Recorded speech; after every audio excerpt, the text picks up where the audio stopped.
My name is Salim Said.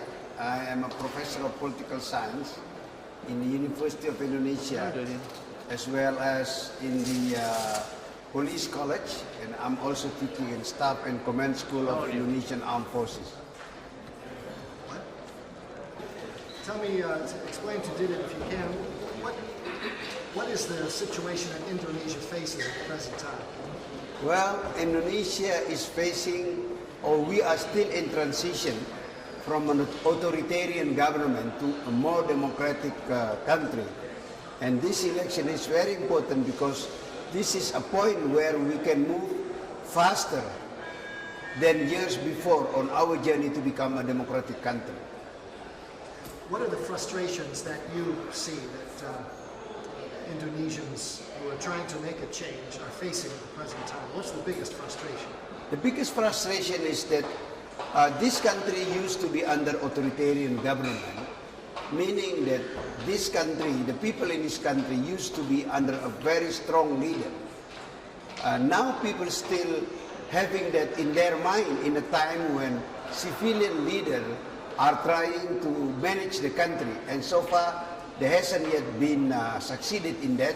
So they expect that this election will produce a more strong leader than compared with the leader before this election.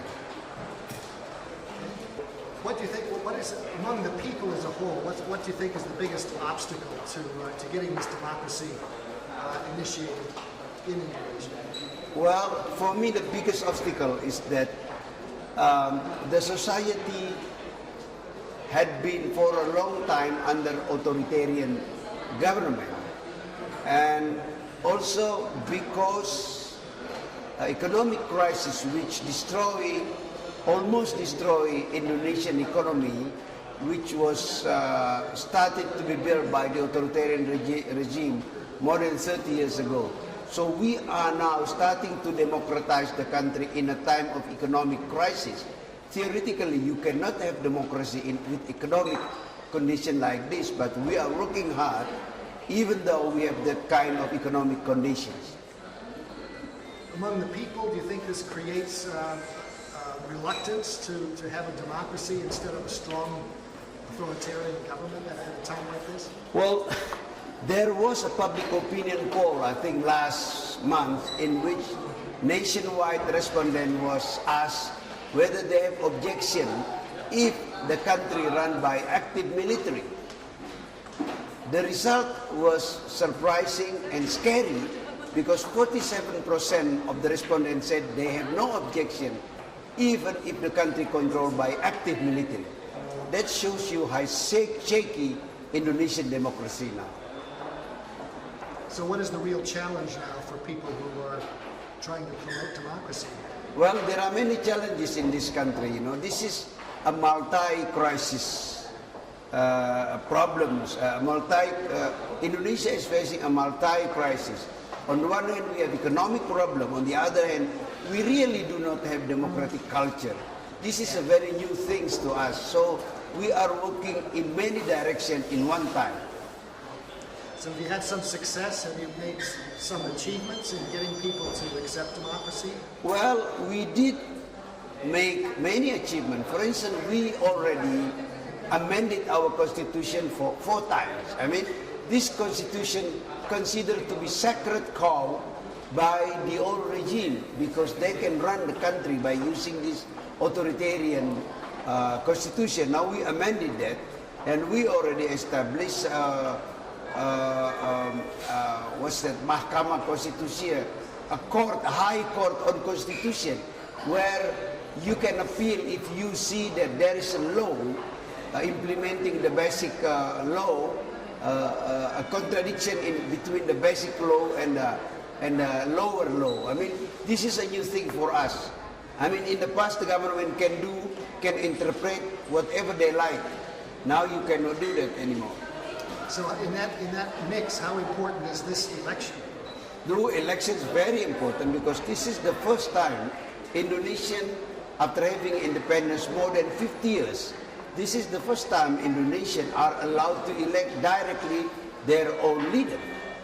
So they are now exercising their civil right to elect their leader. And how important is it that you've got international observers to oversee this? Well, Indonesia, never in the history of Indonesia that international community is very much a domestic political player.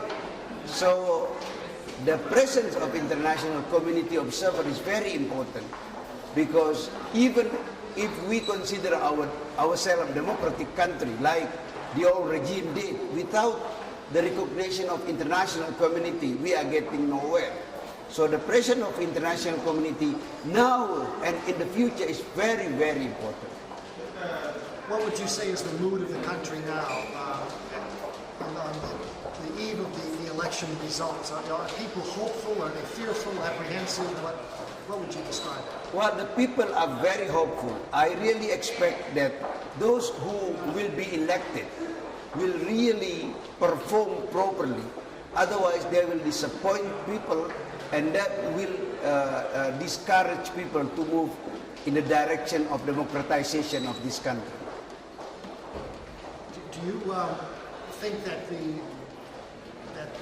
observation process is critical, crucial at this point in time?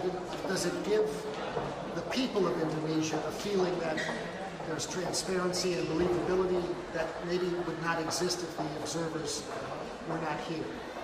I think so far as I can see, transparency is there.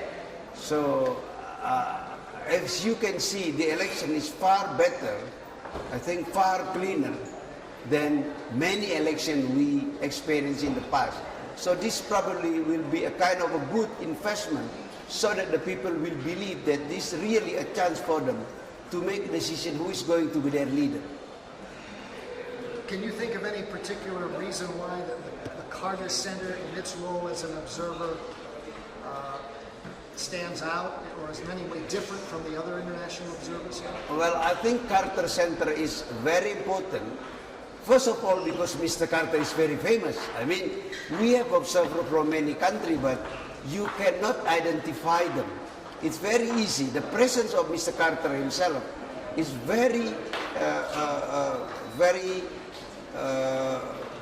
clear, because first of all, as I said earlier, Mr. Carter is very famous, and Carter Center is already known of doing this kind of thing in many parts of the world.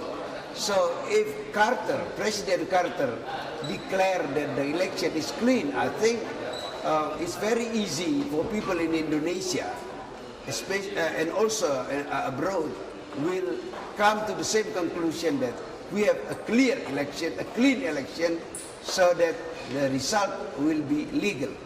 That is, I think, the important things, the role played by Mr. Carter and Carter Center.